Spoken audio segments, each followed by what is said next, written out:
Hey, Coach, I know you have a significant background with the SEC conference, and so I was just wondering, people say that Coach Cristobal is bringing SEC to Oregon.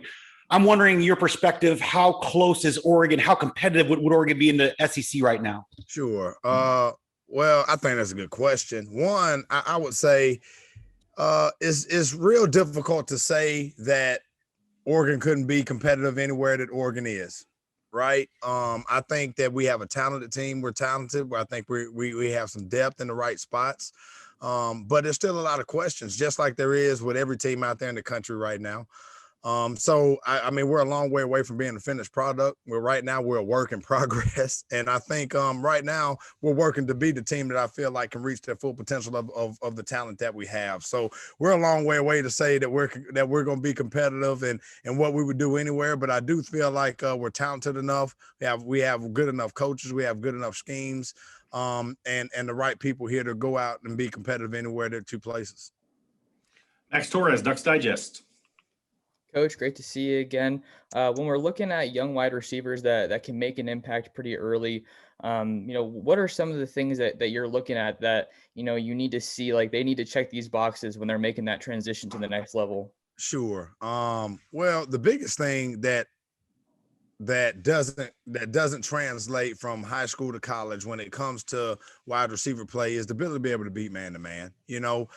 Those guys are normally so talented and they're so feared, to be quite honest with you, from week in and week out in high school, that not many people just going to challenge those guys in man-to-man situations a lot. Well, once you get to college, every critical situation is a man-to-man situation, right? Third down, short yardage. So you get an opportunity to really see what those guys can do early on in those situations. And every time practice comes around, just because they're typically faced with guys whose abilities match their own. And so it's been really good to see those young guys come in and be able to compete right away and do well in those situations. Obviously they still have a long way to go.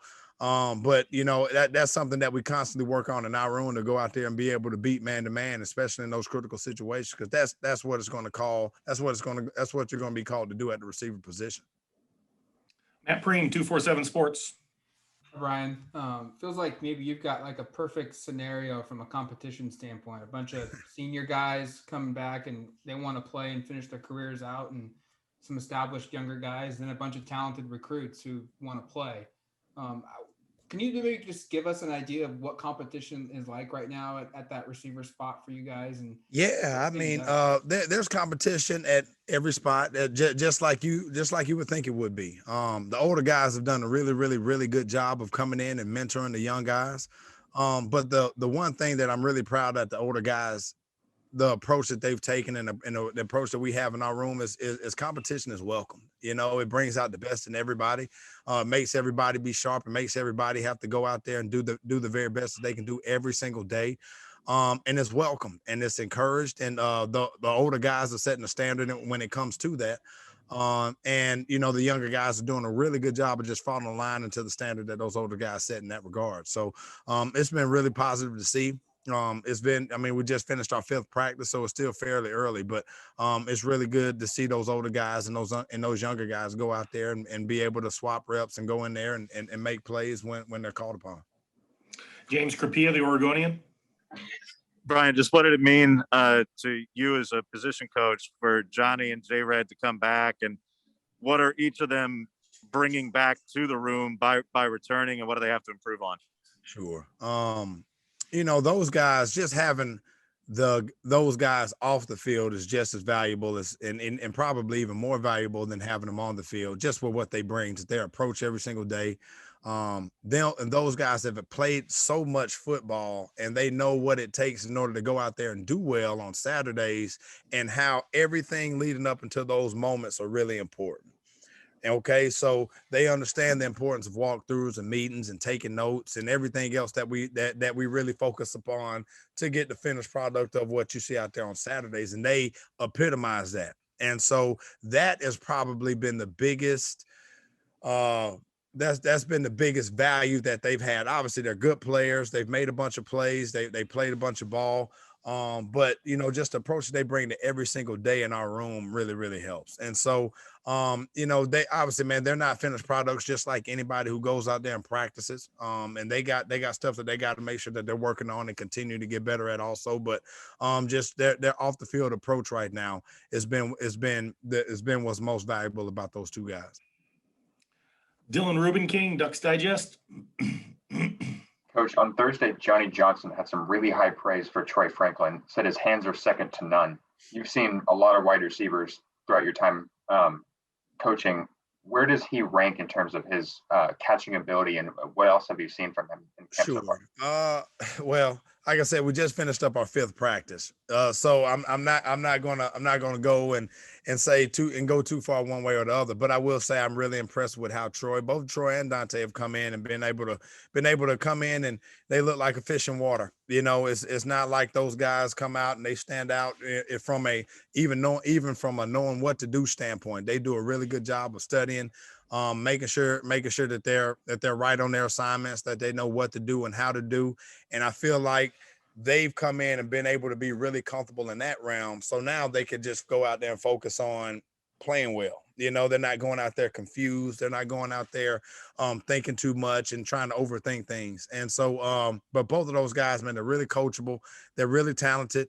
And both of those guys have a really bright future ahead of them. And so I have been really pleased with what we've seen with those guys in 5 practices, but again, it's just 5 practices.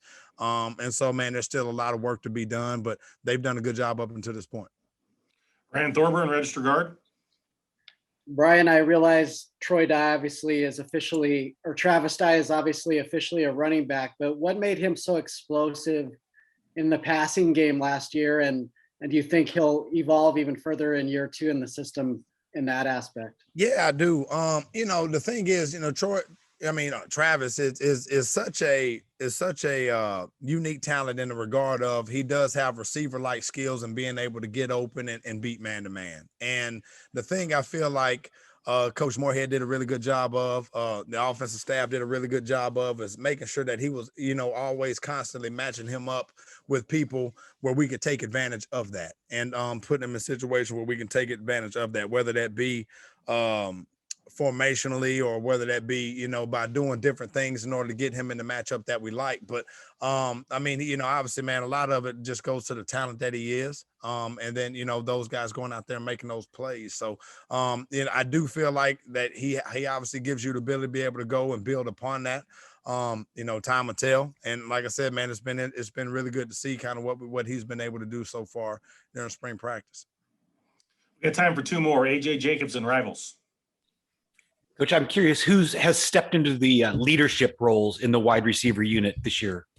Yeah, that really hasn't changed much. We didn't lose anybody in regards to that. You have Johnny and Red. Those guys were kind of the constant leaders last year, and that has not changed since those guys have been back. So it's been pretty easy. No need for a transition, and no need for anything changing. They did a good job of it last year, and they're just building upon doing that right now this year. Last question, Matt Preem, 247 Sports. You've already had one more practice in spring ball this year than you did last year because of the shutdown.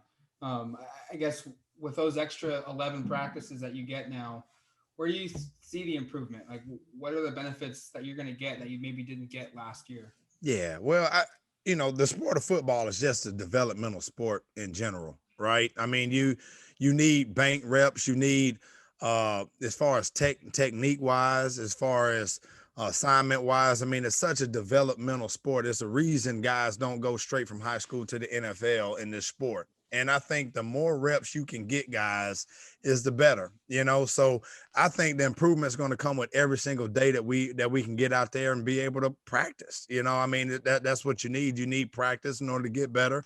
You need practice in order to do anything, anything and improve in any aspect. So we've got that. We've got the ability to be able to do that this year. So we just got to take advantage of it.